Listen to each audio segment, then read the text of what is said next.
Instawise. Big ideas. One of the things you don't want is too much mismatch between you and that person on the 5 fundamental dimensions. So for example, if you're really extroverted and you have a really introverted partner, you're going to engage in continual conflict about how much social activity the two of you should subject yourself to.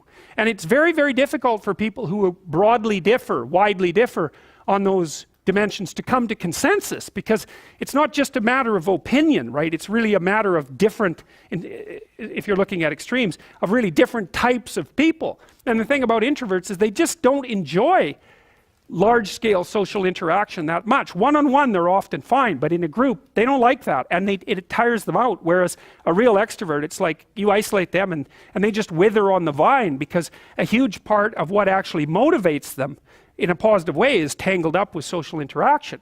And so if you're an agreeable person and you have a particularly disagreeable partner, you're also going to run into problems, because the agreeable person will say whatever you want whenever, and the disagreeable person will say, well, I'd like to know what the hell you want for a change, and be much more harsh and much more demanding in the situation. And the agreeable person is going to find the disagreeable person harsh and unpleasant, and the disagreeable person is going to find the agreeable person wishy-washy and unable to stand up for themselves. And again, that's actually one of the primary sources of tension between men and women, because women tend to be higher in agreeableness than men. It's about half a standard deviation, which is quite a large difference by psychological standards. And so what that means, I probably haven't got the statistic quite right, but I think I've got it about right. What that means fundamentally, just so you have some sense of how large an effect that is that if you have a group of men and women and you pick out random pairs, the woman is going to be more agreeable than the man 60% of the time. So that's not an overwhelming proportion, but it's reliable, and it's quite large by psychological standards.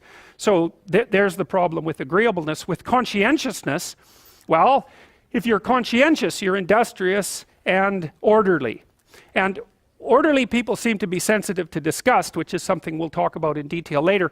We've had a hard time specifying exactly what makes industrious people industrious, because it's hard to come up with an animal model for that sort of thing, and there's no theoretical model. But our latest idea is that, it's not my idea, it's actually the idea of my graduate student, Christine Brophy, is that industrious people find it unpleasant and unsettling to not be doing something. So it isn't so much that industriousness makes them happy or fills them with positive emotion. That would be more extroversion, right? Because extroversion is the positive emotion dimension. It's that industrious people can't stand sitting around doing nothing.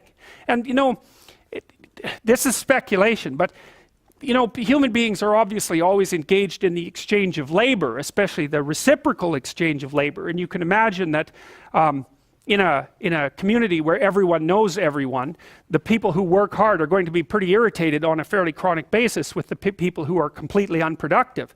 And my suspicions are that plenty of people who were completely unproductive in the history of the evolution of our species were wiped out by people who were unhappy with their lack of productivity. And so I think, generally speaking, human beings have this sense of ethical obligation with regards to one another to share labor.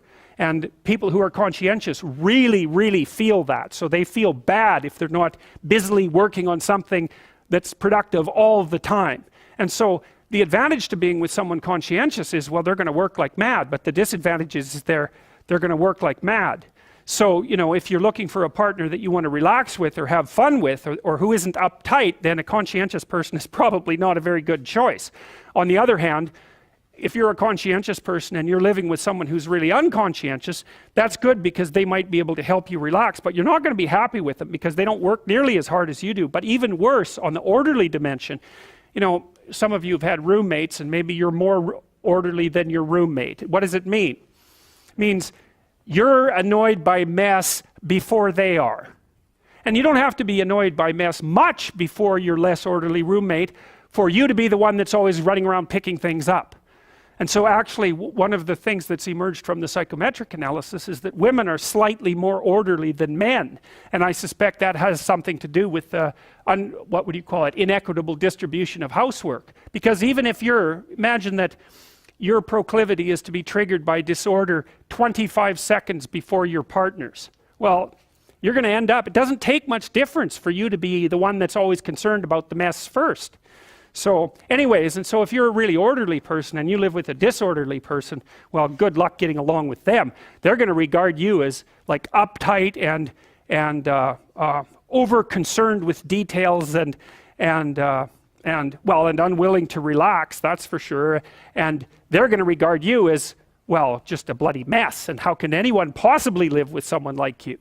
And so another reason why it's useful to understand your personality is because I think it gives you a better crack at finding someone that you can actually live with over the long run. And we don't know what the optimal, I don't think you want to live with someone who's exactly like you, because then both of you have the same strengths and weaknesses, and there's a bit of a problem there, right? Because maybe an agreeable person can use a bit of a disagreeable person around them to balance each other out, and vice versa, right?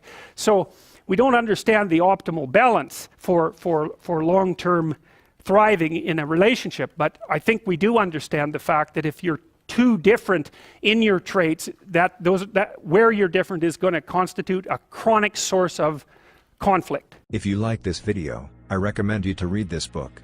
Get the book, link in the description below.